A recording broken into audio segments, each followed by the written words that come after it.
The hallway outside the bullpen was usually a humming tunnel. Paper shuffling, phones ringing, nothing urgent unless it had to be. Today, urgency arrived on 4 paws. Ranger, the station's K9, should have been in his kennel. Instead, he blasted past reception, claws cracking on tile, breath chopping too fast. A clerk flinched. Someone called, "Ranger!" The dog didn't look back. He had one destination. Detective Elias Hale looked up from a property file and felt the room tighten. Ranger was trained, disciplined, the kind of dog who waited for a command like it was law. But now his ribs pumped like a bellows, eyes bright, body held in a tense, controlled line.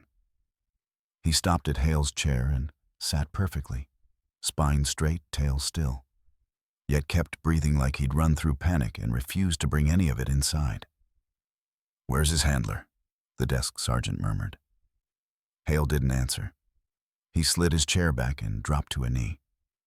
Up close, Ranger smelled of cold air and damp grass, and faint chalk dust, like he'd been near a school. Hale ran 2 fingers under the thick black collar. Brass buckle, metal ring worn smooth. Standard issue, except his fingertips snagged on something stiff. Tucked flat between nylon and fur. Paper. His pulse climbed into his throat. He eased the buckle loose, careful not to startle the dog. Ranger held still, muscles quivering once, as if his whole body was saying, "Hurry, but don't rush." The bullpen noise dulled. Even the wall clock seemed to soften its tick. Hale lifted the collar edge and pinched the hidden object free. A tiny folded square of school-ruled paper, creased until the fibers looked tired. On the outside, written in uneven pencil, were 3 words that made his stomach drop. "For the detective." He unfolded it. Once, twice. The handwriting inside was cramped, letters tall and thin, some reversed like a kid still learning, but the message landed with adult weight. "Don't let him take me back." Hale read it again because his brain refused the first impact. Ranger didn't blink. He watched Hale like a witness watches a door, waiting for it to open. Hale's mouth parted, air in, words out, and nothing came. Not because he didn't know what to do, because he suddenly knew exactly what he had to do, and how dangerous that would be in a town where power wore friendly faces. Across the room, the desk sergeant tried a laugh that died halfway. "Hale, you okay?" Hale folded the note with hands that went steady and slid it into his wallet like it was evidence and a vow. He rose. Ranger rose with him, stepping in close. Protective positioning. Practiced and intentional. Hale's eyes swept the bullpen. Who was watching? Who was pretending not to? Who might already be on the wrong side? Then, just over Ranger's shoulder, he caught a glimpse through the front glass doors. An unfamiliar man pausing on the sidewalk, scanning the station like he already knew Ranger had delivered something. Earlier that morning, the town had worn its softest face, the kind it saved for postcards and school newsletters. Golden sunlight spilling down Main Street, frost still clinging to shaded gutters, the air carrying a clean mix of pine and fresh bread from the corner bakery. Pickup trucks rolled slow past the cafe, drivers lifting fingers off steering wheels in lazy waves, and the courthouse flag snapped gently like it was only practicing for bigger wind. The police cruiser with K9 unit stenciled on the door eased into the elementary school parking lot, tires crunching over salt and gravel. And the building itself looked harmless. Bright murals, paper snowflakes taped to windows. A banner that read "Safety Day" in cheerful marker. Ranger stepped out first, black and tan coat catching the light, nails clicking on pavement with that confident rhythm that made kids straighten up and adults smile.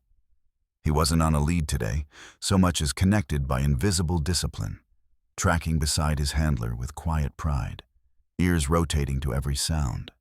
The squeal of swings, the slam of a distant car door, the soft laughter of teachers who'd been grateful for an easy event. Inside, the hallway smelled like crayons and floor wax and cafeteria oranges, and Ranger's pace slowed to match the smaller bodies around him. A class gathered near the library where a bell-shaped door chime tinkled whenever someone entered. The sound was bright, almost musical, and Ranger's eyes flicked to it each time, cataloging the environment the way a professional did, without needing applause. The handler explained how Ranger could find a missing person, how he could detect danger before anyone else noticed it. And the children gasped on cue, a rehearsed wonder that still felt real when Ranger sat perfectly and offered a paw like a gentleman. Most of the kids leaned in, bold and loud, asking if he ate steak, if he slept in a bed, if he could ride a skateboard. And Ranger endured it all with patient, steady calm, until his posture changed in a way only someone used to dogs would catch. It happened when a little girl at the edge of the group shifted her weight.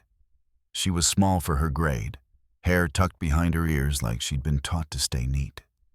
Sweater sleeves pulled over her hands as if she wanted to hide the evidence of being there at all. Her name tag, handwritten, slightly smudged, said MIA. She didn't rush forward with the others. She didn't wave. She didn't ask questions. She watched. And Ranger, who had ignored the loudest voices without a single flinch, turned his head toward her with slow precision and softened, the tension in his shoulders easing as though he'd found the one person he'd been sent to locate. When the teacher encouraged her, "Mia, you can pet him, honey," she took one step, then another, each one careful. Like the floor might betray her if she moved too fast, she reached out with 2 fingers first, brushing Ranger's cheek and the dog's eyes half closed in calm acceptance, tail giving one quiet thump like a promise made without words. Mia leaned closer, and her whisper was so small it barely disturbed the air. Something meant only for the dog and whatever courage she'd managed to gather. Ranger didn't move away. If anything, he leaned in, nose lowering to her sleeve, breathing in her scent with a focused seriousness that didn't belong in a cheerful school hallway. The handler chuckled, calling it a good bond, the kind that made parents nod warmly. But Ranger's ears had angled forward, listening past the laughter, past the bright chime of the library door, past the friendly hum of the building, as if somewhere under the town's wholesome surface there was a sound only he could hear. Soft, steady, and wrong. Mia stood with her feet together and her hands folded the way teachers loved, chin lifted just enough to look respectful without appearing defiant, every inch of her presentation suggesting a child who had learned that being noticed was dangerous unless it was done perfectly. Her clothes were clean and carefully chosen.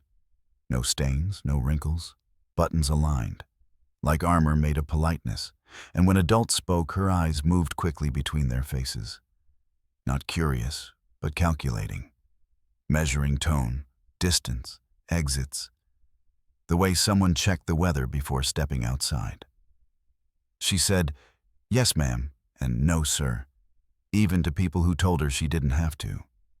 And every word came out soft, almost rehearsed, as if volume itself could invite consequences.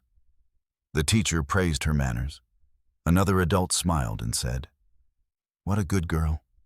And Mia nodded once, accepting the label without believing it would protect her. Ranger broke formation then, not dramatically, just a subtle shift, and eased down beside her, his body angling so his broad shoulder blocked the nearest cluster of grown-ups, a quiet, unconscious act of shielding that no one else seemed to notice. The moment his flank touched her leg, Mia's posture changed. The tightness in her shoulders loosened. Her breath deepened, just a little. It was the first time all morning she stopped scanning the room. She rested one sleeve-covered hand against Ranger's neck, fingers curling into the warm fur, like she was confirming something real still existed. And the dog stayed perfectly still, Head lowered, ears relaxed, allowing the contact without demand. Around them, the handler fielded questions. A camera phone came up for pictures. A parent laughed too loud, and the bell-shaped door chime sang again as someone stepped into the hallway, the sound bright and harmless. Mia leaned closer, her mouth near Ranger's ear, and whispered something no one could hear, her lips barely moving. Ranger's eyes opened fully then, alert but calm, and he shifted just enough to give her better access to his collar. That was when it happened. With a speed that didn't match her timid demeanor, Mia's hands slid under the thick nylon band, fingers confident and precise. Not fumbling the way a child's would, but efficient, practiced, like she'd memorized the motion during long, careful rehearsals. She didn't look down. She didn't hesitate. She tucked something flat and light against the warm hollow where collar met fur, smoothing it into place so seamlessly it disappeared. Then withdrew her hands and folded them again, as if nothing had happened. Ranger didn't react. Not a flinch, not a glance back, except for a single slow exhale, a release that suggested a task had been accepted. When the handler called his name, Ranger rose on command and moved away, the invisible bond stretching but not breaking. And Mia watched him go with an expression that didn't belong on a child's face. Relief edged with fear, hope threaded tightly through resolve. As the group broke up and adults began herding kids back to class, one woman paused in the hallway, eyes lingering on Mia a second too long. Smile fixed and empty, and Mia's gaze flicked to her automatically before dropping to the floor. The door chime rang again. Ranger's tail stilled, and Mia, suddenly very aware of the space she now occupied without the dog beside her, pressed her lips together and returned to being exactly what everyone expected. Small, quiet, and invisible. While the most important thing she owned rode away hidden in the collar of a police dog, already traveling farther than she ever could. The confrontation unfolded in full daylight, right on the front steps where everyone could see it, which was the point. The man arrived in a dark, well-kept SUV that didn't belong in a pickup-heavy parking lot, stepping out with the confidence of someone accustomed to doors opening before he reached them. He wore a pleasant smile that never reached his eyes and a jacket too expensive for the setting. And when he spoke, his voice carried easily over the low chatter of parents and the scuff of children's shoes. "We need to address a few procedural oversights," he said. Holding a thin folder like it was a badge, the word procedural sharpened into something dangerous by the way he emphasized it. Teachers who'd been laughing moments earlier stiffened, shoulders drawing inward, and one of them glanced reflexively toward the office, as if hoping an administrator might appear and absorb the impact. Parents fell silent in a wave, conversations cutting off mid-sentence, their faces arranging themselves into polite attention while their bodies leaned back just enough to signal distance. The man's gaze swept the group and settled on a young staff member, his smile tightening. "Paperwork," he continued, louder now, "has a way of becoming a problem when it's handled casually." The air shifted, heavy and electric, like the moment before a storm breaks. Mia had been halfway down the steps when she heard his voice. She stopped instantly, muscles locking, her hands curling into her sleeves until the fabric bunched tight against her palms. Her eyes lifted, not to his face, but to the space around him, calculating angles and escape the way she always did. And her breathing went shallow, silent. Ranger, standing near the cruiser with his handler, reacted at the same moment. It wasn't a bark or a growl. It was something far more unsettling. His body went completely still, as if someone had hit pause, every line of him suddenly coiled and precise. His ears tipped forward, nostrils flaring once, twice, drawing in scent and intent, and his gaze locked onto the man with a focus that cut through the noise of the crowd. The handler felt the change through the leash and glanced down, brow furrowing. "Easy, buddy," he murmured, though Ranger hadn't moved an inch. The man noticed the dog then and gave a dismissive chuckle. "No need for theatrics," he said, raising his hands in mock surrender, though his eyes flicked briefly to the K9 with a flash of irritation.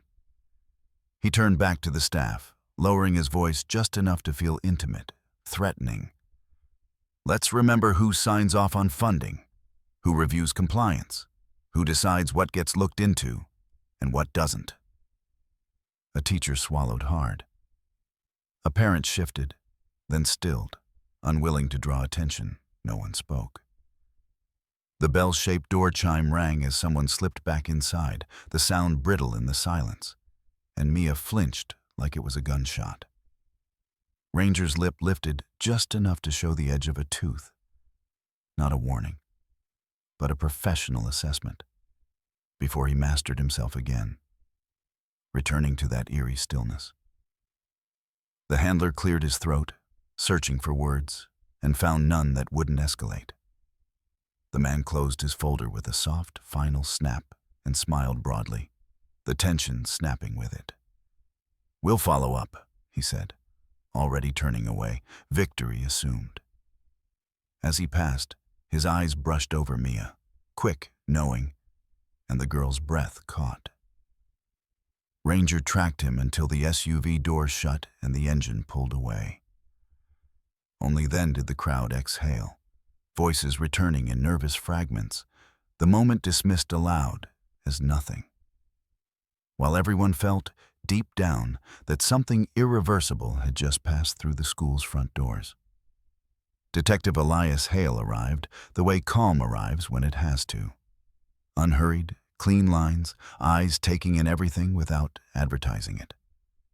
His cruiser rolled in as the SUV disappeared at the end of the drive, and by the time Hale stepped out, the parking lot had already tried to pretend nothing happened. Parents had restarted their conversations too loudly. Teachers had forced smiles back into place. The handler was kneeling beside Ranger, one hand on the dog's collar, the other resting on his shoulder like an anchor. Hale nodded once to the principal, an easy gesture that said, "I'm here to help, not to make a scene." And he walked toward the steps with the measured pace of a man who understood that the first person to raise their voice always lost control of the room. "Morning," he said, tone neutral, approachable. "I heard we had a little misunderstanding." The principal's laugh came out thin. "Oh, it's fine, Detective. Just paperwork. You know how it is."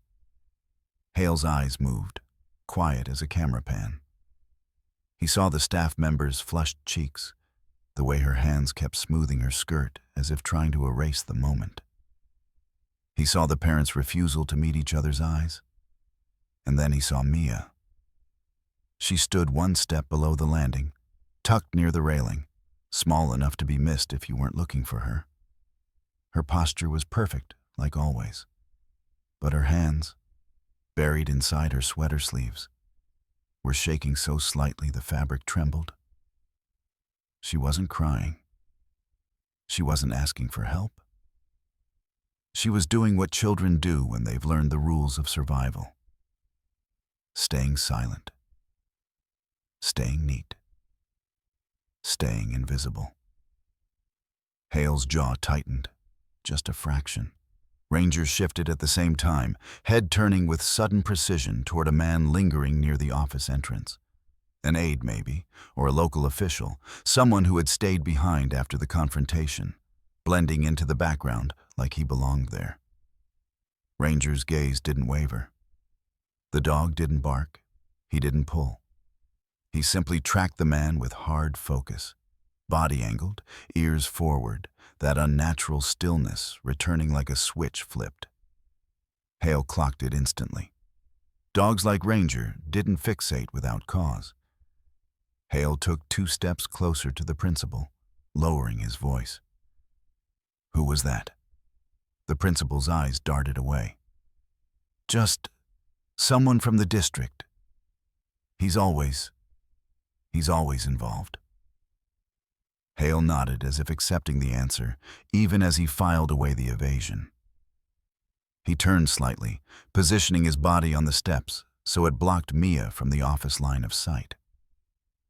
To anyone watching, it looked like a casual stance, one foot on the higher step, hands loose at his sides, the relaxed posture of a friendly cop making small talk.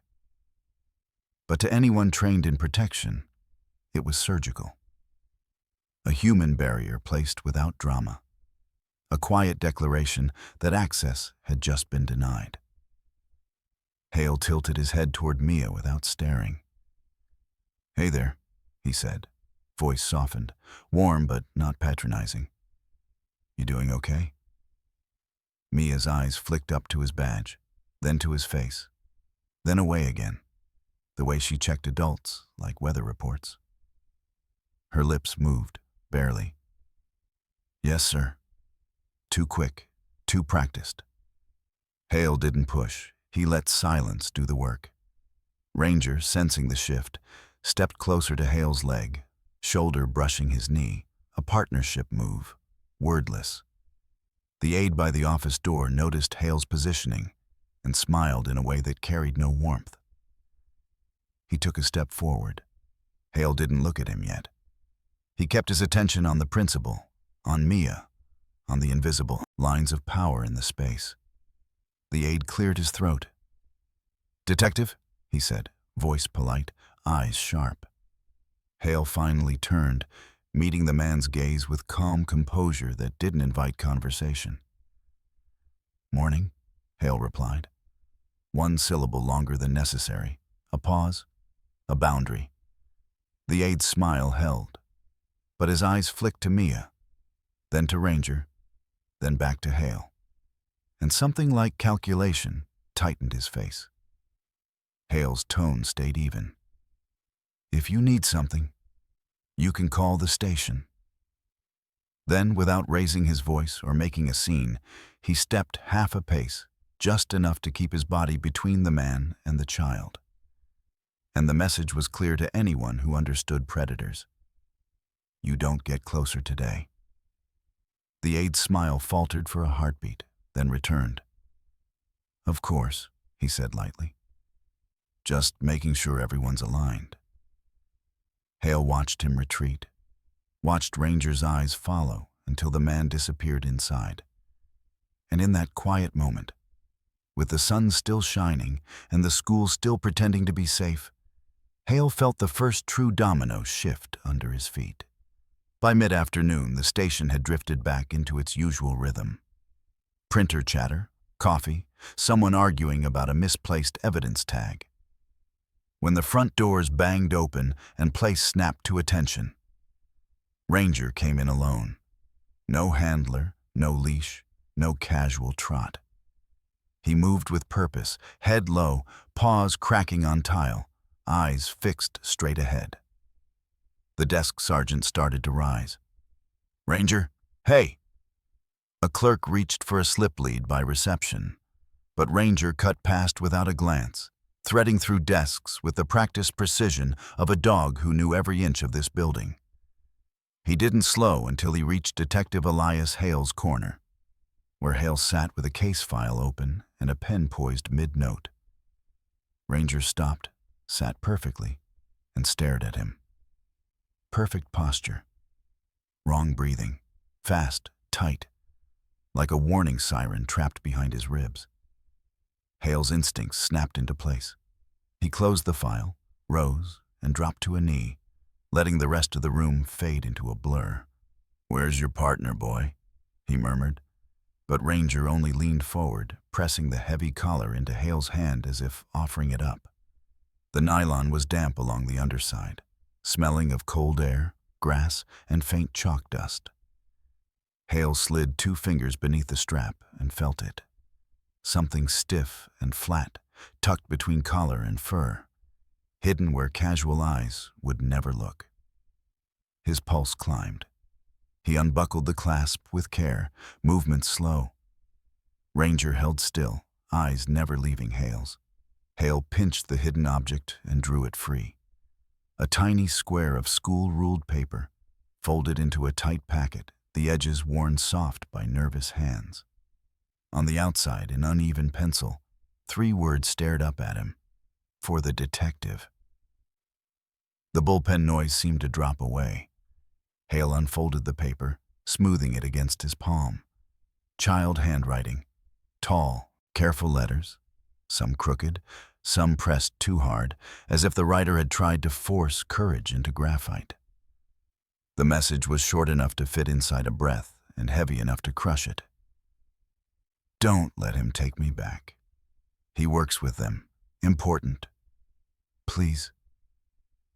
Hale read it once, mind rejecting the shape of the words. He read it a second time, and on that pass, his lungs stopped for a beat, like his body understood before he let himself. Who? He whispered, though the paper couldn't answer. Ranger's ears angled forward, and his gaze flicked toward the front windows where sunlight cut across the floor. Outside, a man stood on the sidewalk with a phone to his ear, looking in with the calm of someone waiting. Hale folded the note carefully, slid it into his wallet like evidence and a promise, and rose without a word. Ranger rose with him, stepping close at Hale's knee, protective and ready. Hale's calm face stayed in place, but behind his eyes the switch had flipped. This wasn't a school visit anymore. This was a rescue, and someone important had just made a fatal mistake. Hale didn't storm into the chief's office like a man chasing drama. He walked in like a man delivering a simple fact, shoulders level, voice even, face composed. The kind of calm that kept a room from panicking before it understood the fire. Ranger stayed tight at his left knee, silent as shadow, nails ticking once on the threshold before he sat and watched the office with that unnerving, professional stillness, ears rotating like radar. Chief Marlowe looked up from his desk, mustache twitching, and offered the same tired smile he used for parking complaints and petty theft. Elias, he said, like this was going to be another small-town nuisance.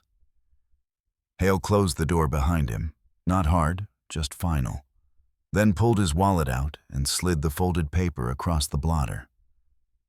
This came in on Ranger, he said. From a kid, from the school. Marlowe unfolded it, eyes tracking the crooked pencil lines, and for a split second something real flickered across his face. Recognition, fear, calculation. Before he covered it with a breathy chuckle. Kids write stories, he said, tapping the note like it was a book report. They watch something online. They get spooked. They make up monsters. Hale didn't raise his voice. He didn't need to. That isn't a story, he replied. It's a plea. And Ranger tracked one specific adult out there. Hard focus. Like he'd scented trouble. Marlowe leaned back, chair creaking, palms open in a gesture that pretended to be reasonable.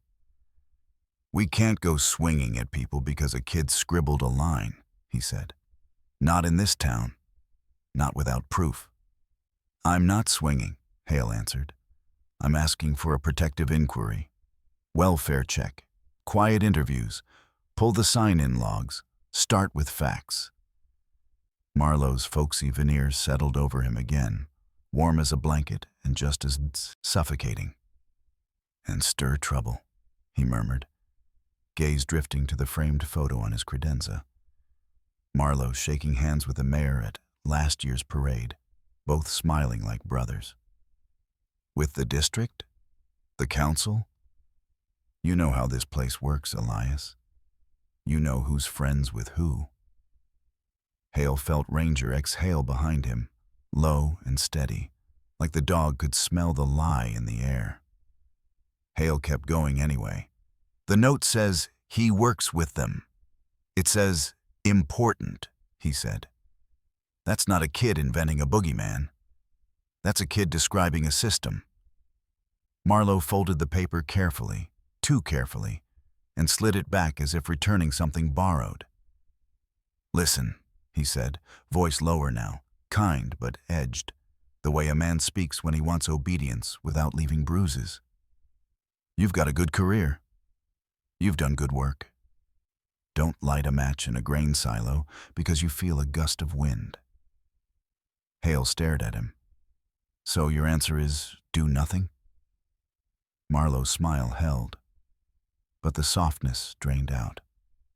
My answer is, don't accuse people without proof, he said. If you want to help the girl, talk to her parents, talk to the counselor. Keep it clean. Keep it quiet. The pressure wasn't shouted. It was placed, like a hand on the back of Hale's neck. Drop it, or else. Hale nodded once, the way you nod when you've just been given the rules of a rigged game, and slipped the note back into his wallet. Understood, he said.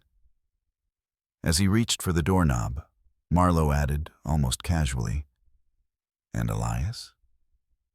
If you freelance this and it blows up, I can't protect you. Not from the mayor, not from the board, not from the people who sign our checks. Hale stepped out into the corridor with the same calm face he'd walked in with, Ranger rising at his heel. But inside, the realization landed hard. The system here wasn't slow, and it wasn't merely cautious. It was guarded. And whatever Mia was running from had friends in places that smiled for cameras. Hale didn't argue with the chief again, not because he agreed, but because he understood the new terrain. Loud moves would get smothered, and quiet moves might get answers. So he worked like a man walking on ice, every step measured, every breath controlled, building a case out of things too small to trigger alarms until they were stitched into something undeniable. He started with what he could access without asking permission. Body cam footage from the school visit. Routine, low priority, the kind nobody reviewed unless there was a complaint. He pulled it under the pretense of training clips, copied it to a secure drive, and watched it in his office after hours, while the station lights dimmed and the hum of the vending machine became the loudest sound in the building. There it was. The moment the respected man confronted staff, the subtle recoil in adults' bodies, the way Mia's hands vanished deeper into her sleeves, the way Ranger's posture snapped into that eerie stillness, eyes pinning on a figure near the office door. Hale zoomed in frame by frame until he could make out the aide's face. Pleasant smile, sharp eyes. And then Hale paused on the instant Mia flinched at the library chime, her gaze darting toward the same doorway like she expected someone to step through and drag her away. One question answered. Mia was afraid of an actual person in that building. But two more opened immediately. Who was that person? And why did everyone else pretend not to see him? The next morning, Hale went to the school under the cover of community relations, signing in like any visitor, the clipboard smelling of disinfectant and cheap pen ink. He asked for the sign-in logs, smiled at the secretary, kept his tone easy. Just checking patterns, he said, making sure our safety day didn't create any blind spots. The secretary handed over the binder, but Hale felt a flicker of hesitation in her fingers, like she was releasing something she'd been told to guard. He photographed pages with his phone, fast and subtle, and noted the names that appeared too often, the titles that didn't match the frequency of their visits. The respected man's name was there, of course it was. But what caught Hale's attention was how clean it looked. Too clean. No smudges, no corrected dates, no messy human inconsistency. It read like it had been rewritten. When he returned to the station, Ranger followed him not just as a dog, but as a barometer. Hale would say a name, casually, like conversation, and Ranger's ears would tilt, his eyes sharpening at certain syllables. Hale would walk past a particular office, records, procurement, the chief's admin door, and Ranger's body would tighten for half a second, like the air changed. Once, Hale tested it. He wandered toward the evidence room, then veered toward the IT closet instead. Ranger didn't care about evidence. He cared about the IT closet. He stopped, nose lifting, and stared at the keypad panel as if it had teeth. Hale felt cold settle under his ribs. Surveillance, control, records. Hale began pulling traffic camera clips from the intersection nearest the school, using a standard request template and routing it through a friendly county technician who owed him a favor. He didn't ask for a week. He asked for a day. Then, quietly, for another day. Small requests didn't draw scrutiny. In the grainy footage, he watched the dark SUV arrive and leave, time-stamped to the minute, and cross-referenced it with the school sign-in sheet. The times didn't align, not by much. 2 minutes here, 4 minutes there. But enough to matter, enough to suggest someone had nudged the official story to fit a narrative. Hale pulled up the digital visitor system the school used for printing badges and compared its export to the handwritten binder. A name that appeared on paper didn't appear in the export at all. Another entry existed in the export but had been corrected, the audit log conveniently blank. Hale's mouth went dry. He requested the original body cam file from the server archive and found the metadata had been altered. Creation time shifted, file renamed in a way that didn't match standard procedure.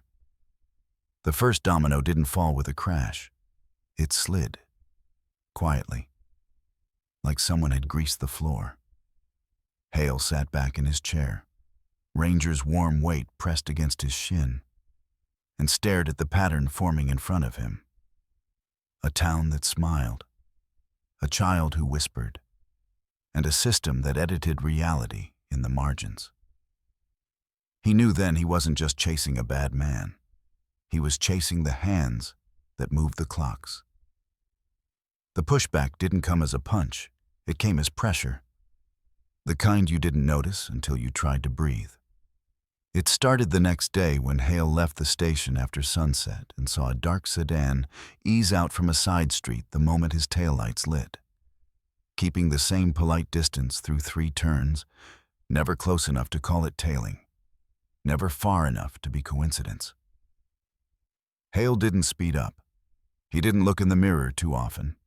He drove like he always drove, steady, boring, then made a slow loop around the courthouse and back past the diner, watching the sedan mirror his route like it was reading from a script.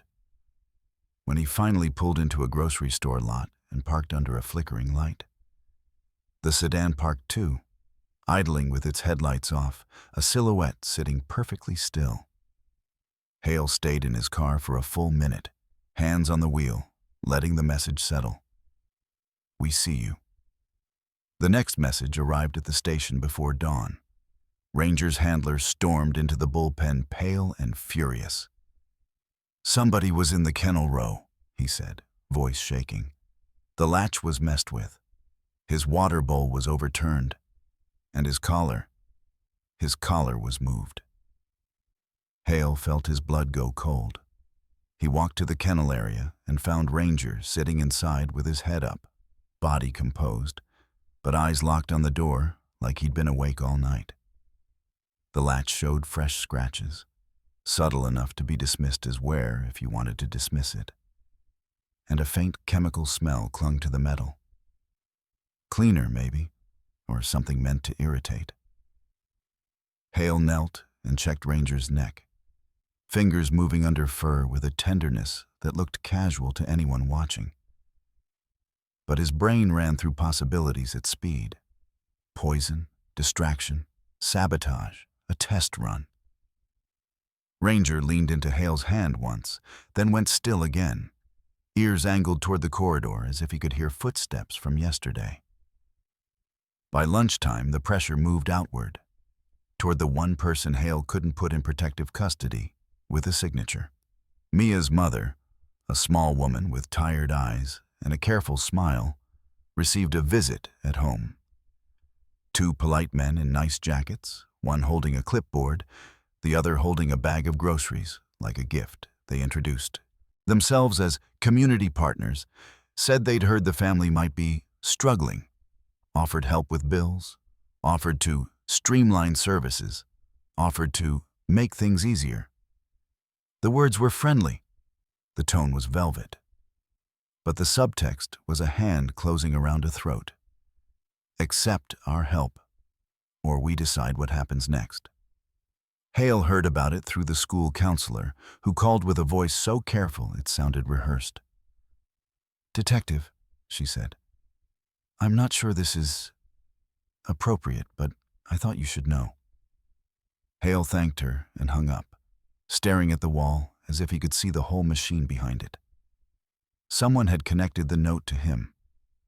Someone had decided to contain him, and someone was willing to use a little girl as leverage. That night, when the station quieted and fluorescent lights buzzed like insects, Hale sat at his desk pretending to type while Ranger lay at his feet, eyes half open, listening. The door chime at the front entrance rang once, soft, bright, and Hale's gaze flicked up. A young woman from Records stood in the doorway, not in uniform, coat zipped to her chin, cheeks blotched red from cold or fear. Her name was Donna Klein, an admin clerk who always spoke too fast when nervous and always said "sir" like it might protect her. She didn't step fully into the bullpen. She hovered on the threshold like crossing it might trigger an alarm. "Detective Hale?" she whispered. Hale rose slowly, careful not to spook her, and Ranger rose with him, silent as a shadow. Dana's eyes darted to the cameras, then to the hallway, then to Ranger, and something in her expression cracked. I can't keep pretending," she breathed. Her hands shook as she pulled a small sealed evidence bag from inside her coat, official plastic, tamper strip intact, and inside it was a thumb drive wrapped in paper with a label printed in neat black text. Visitor log export. Admin override. Dana's voice broke on the next words. "They told me it was for compliance. They told me it was routine, but I saw the edits. I saw who requested them." She swallowed hard, eyes shining. "He did. The respectable one, and the aide. He signs the requests. And there's a folder on that drive, audio too. Meetings, dates, names." Hale took the bag like it weighed 100 pounds, his face staying calm only because panic would get her killed. Ranger stepped closer to Dana's knee, not touching, just there. Steady, grounding, a living promise. Dana exhaled like she'd been holding her breath for years. "If they find out I brought this to you," she whispered, "they'll ruin me." Hale met her eyes, voice low and certain. "Then we make sure they don't get the chance," he said. And as the words left his mouth, the station lights flickered once. Just a power hiccup. Probably nothing. And Ranger's head snapped toward the hallway, ears forward, body suddenly coiled, as if somewhere in the building a door had opened that wasn't supposed to. Hale didn't sleep after Dana left.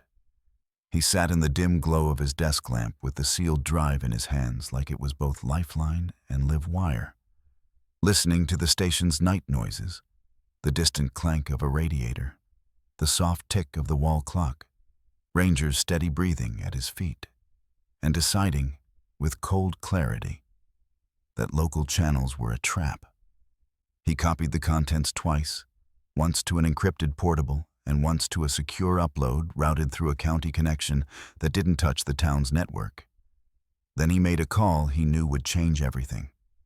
The state's public integrity unit, a number he'd only used once in his career, his voice measured as he said, I have evidence of record tampering, coercion, and a child at risk. Local leadership is compromised. The response came not with drama, but with procedure. The kind that sounded boring until you realized it was power that didn't smile for mayors. By dawn, 2 unmarked vehicles rolled into town and parked in the quiet behind the courthouse. Agents stepping out in plain clothes with clipboards and calm faces, speaking softly to Hale in his car like this was just another Tuesday. They didn't ask for permission. They asked for the truth. Hale handed over the sealed bag, the export logs, the audio files, and watched their expressions tighten as they listened to a recording of the respectable figure in a backroom meeting saying a child's name like it was an inconvenience to be managed, not a human being to be protected. The agents didn't call the chief. They didn't call the mayor. They called their own chain of command, and by noon, the quiet presence became a loud one. Marked state units arriving in a line, radios crackling, cameras setting up across from the municipal building, a legal warrant packet thick enough to choke any local excuse. Chief Marlowe tried to play his folksy card, standing on the steps with his hands open, smiling for reporters, saying, "We'll cooperate fully." But the agents walked past him like he was furniture, and for the first time in years, the town saw authority that wasn't impressed by handshake photos. The first arrest happened at the same place the intimidation had started, the elementary school's front steps. Parents were picking up kids, bundled in winter jackets, when the dark SUV pulled in as usual, the respected man stepping out mid-call with that confident smile. He didn't even look worried until he saw the state badges. His smile faltered, then returned, then cracked again when an agent calmly read his name and the charges, voice echoing across the parking lot. Teachers froze. Parents gasped. Then the handcuffs came out, metal catching the sunlight like a hard truth, and the man's face shifted into something ugly. Outrage, disbelief, the predatory certainty of someone who'd never been told no. "This is a mistake," he barked. But the agent didn't flinch. Behind him, the aide tried to slip away through the side door and was intercepted so smoothly it looked like choreography. Doors opened. More names were called. An administrator, a procurement officer, a local contractor who'd been donating to school programs. It was a domino sequence, each click of cuffs answering one question while opening the next. How deep? How long? How many people knew? Hale stood back, not performing for the cameras, his eyes scanning the crowd for Mia. He spotted her near the office entrance, small and rigid, clutching her sleeves, eyes wide with terror because power was loud, and loud had always meant danger. Ranger moved before Hale could speak, slipping from heel to her side with the quiet confidence of a guardian who'd chosen his post, sitting close enough that his warmth touched her knee. Mia's hand hovered, unsure, then settled on Ranger's collar, fingers curling into the nylon like it was a rope over water.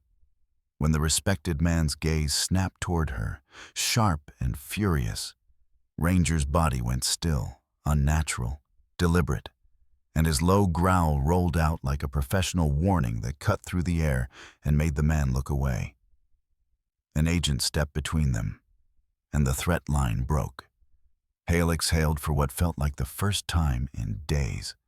Within an hour, Mia's mother arrived, escorted by a state victim advocate, face crumpling as she saw her daughter alive and untouched. And Mia walked, not dragged, toward her, still holding Ranger's collar as if she couldn't yet trust her legs. The advocate spoke gently, paperwork moving fast, protective orders signed, temporary safe placement arranged beyond town limits where community partners couldn't knock on the door with groceries and a smile. Hale watched Mia climb into the back of an unmarked car with her mother. Ranger's nose pressed to the window for a second, and when Mia lifted her hand in a small wave, Hale felt something in his chest loosening that had been tight for too long. The aftermath didn't arrive as a clean ending. It arrived as repair work. Town meetings packed with people who'd been silent now speaking in shaking voices. A school board resignation. Apologies that were clumsy and overdue. Teachers admitting they'd been scared. Parents admitting they'd looked away because it was easier. The chief was placed on administrative leave pending investigation, his folksy smile gone from the front page and replaced by a stiff official statement. Dana Klein, pale but standing, testified with hands that still trembled but didn't hide. And slowly, like sunlight returning after a storm, small redemption beats appeared. A neighbor fixing the broken latch on a gate without being asked. A teacher starting a safe words program for kids. The town funding a real counselor instead of a ribbon-cutting ceremony.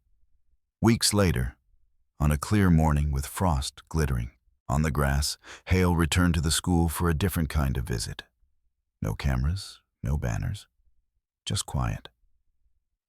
Mia stood on the sidewalk with her mother, hair tucked behind her ears, posture still careful but no longer collapsed inward. Ranger sat beside her, calm and steady, and Mia rested one hand on his collar the way a child rested a hand on something she trusted. There was no hidden paper this time, no secret folded into fear. Just a girl breathing freely and a dog keeping watch, not because she was trapped, but because she was safe.